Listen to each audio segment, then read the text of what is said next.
Magandang araw muli mga kapinta. Dito ulit ako lettering sa may basketball court, sa covered court dito sa aming barangay. Kasi nung isang araw ay kinausap ulit ako ni Kagawad at magpapagawa daw siya ulit ng sports coach o mga kasabihan sa sports. Subalit naisip ko ay kailangan din ng background. Kasi kasi puti lang po ang pintura dito sa may court at sobrang dumi na rin ng puti na pintura, kaya nilagay ko ng counting design para naman maganda tignan. At kanina nga nag-send siya ng isang coach ng tungkol sa sports. Sinend niya sa aking messenger at maya-maya ay pumunta ako doon sa basketball court para gawin nga yung coach. Ngunit pagkatapos ko ng design na ito na sa may tapat mismo ng ring ay umulan at akala ko nga ay hindi ako mauulanan doon kasi may bubunga kasi covered court. Subalit inabot pa rin ng ulan yung aking ginagawa, kaya tumigil na ako at ako umuwi.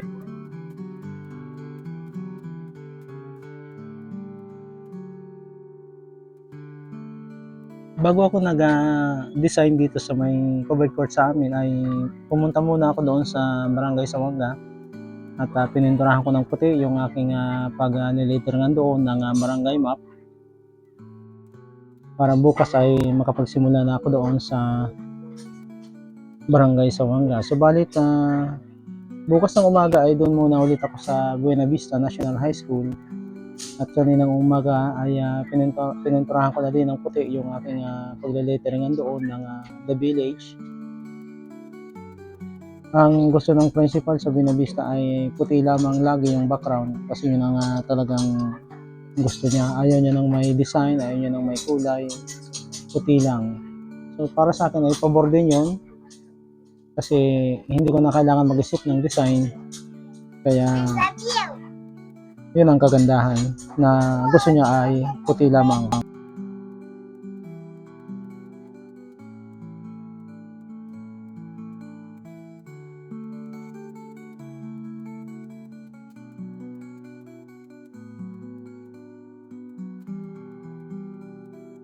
Yung design na ginawa ko dito ay bola na parang siya, parang may sa gilid, may puti at may kulay blue at ang yung background niya ay itim at gray para naman magkaroon ng counting design dito sa may basketball court kasi puro puti lang talaga po ang pintura ng aming covered court. Yung wall, wala man lang kakulay-kulay. At nung nakaraan nga ay nag-littering din ako ng We Love Sports Not Drugs.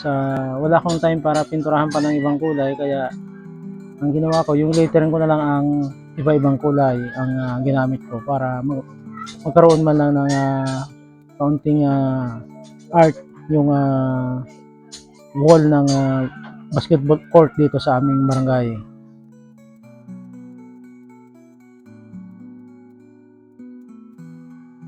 Ngayong buwan na ito ay sunod-sunod na ulit ang aking tanggap na lettering.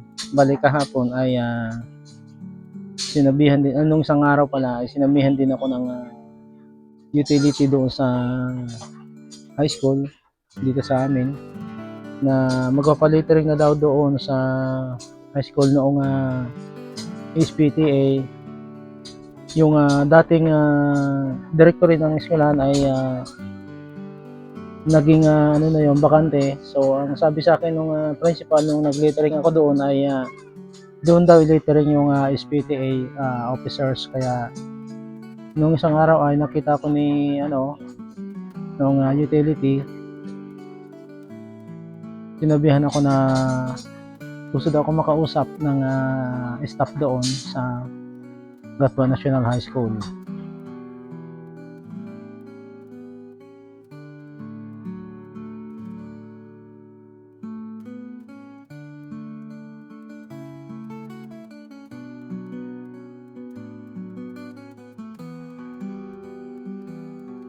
Noon akala ko ay yung aking mga naunang mga video na in-upload ay magkakaroon pa rin ng earnings sa dito sa kay Mita pagka ikaw ay ano na, content na monetize na.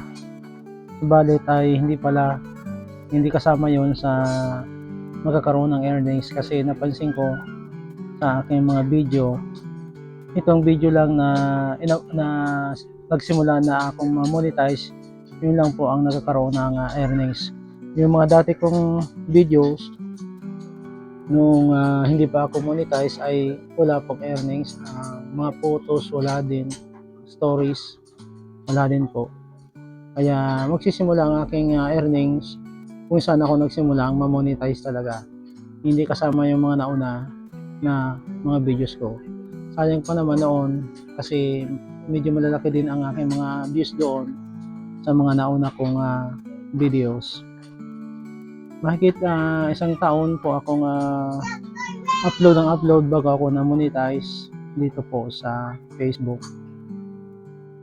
Kaya sa mga kapwa ko content creator, tiyaga-tiyaga lang po at darating din po sa ating lahat ang pagkakataon na tayo po ay ma-monetize.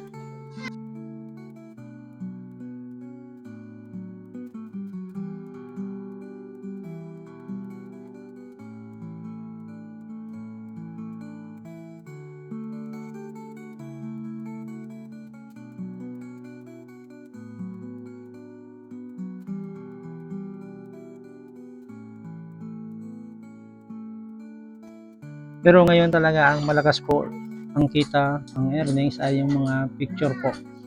Kaya mas tuunan natin ang pansin or mas mag-upload tayo ng mas maraming picture kasi yun po ang mataas ngayon ang earnings.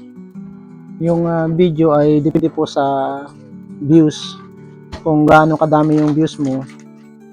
Yung picture kasi mabilis dumaan sa mga wall, kahit 3 seconds ano lang ay binibigyan ka agad ni Meta ng earnings. Kaya mas dalasan po natin ang pag-upload ng mga picture po.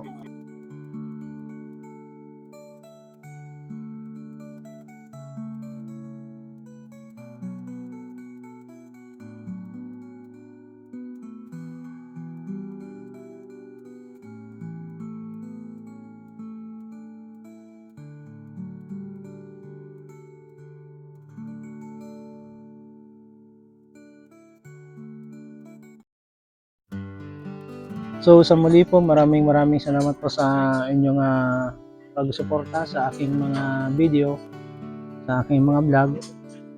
At patuloy po tayong mag-upload ng mga panibagong videos.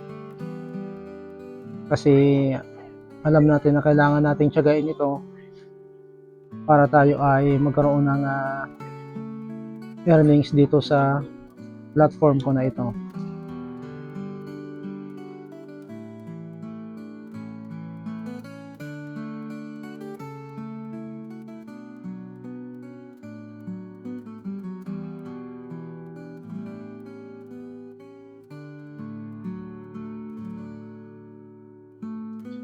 Ika nga sabi nila, pag may tiyaga, may nilaga. Totoo po yung kasabihan na yun. Huwag lang tayong susuko. Pwede po magpahinga, pero huwag susuko. Huwag titigil. Patuloy pa rin. Kung medyo napapagod na, kung kailangan magpahinga, ay magpahinga muna kahit mga ilang araw o isang linggo. Kasi ganyan naman po ang ginawa ko noon. Minsan mga ilang araw talaga akong walang upload kasi parang tinatamad na ako kasi nga napakahaba na ng panahon na ginugol ko, subalit hindi pa ako na-monetize.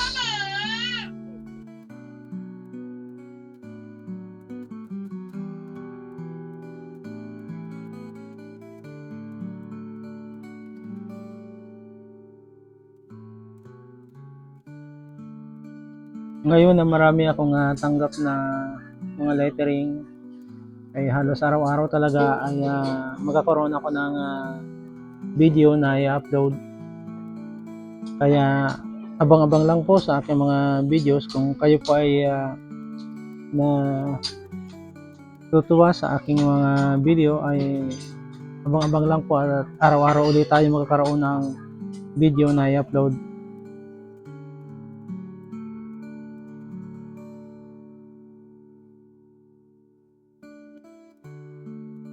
Maraming salamat nga pala sa mga nagtitiwala sa akin, sa aking mga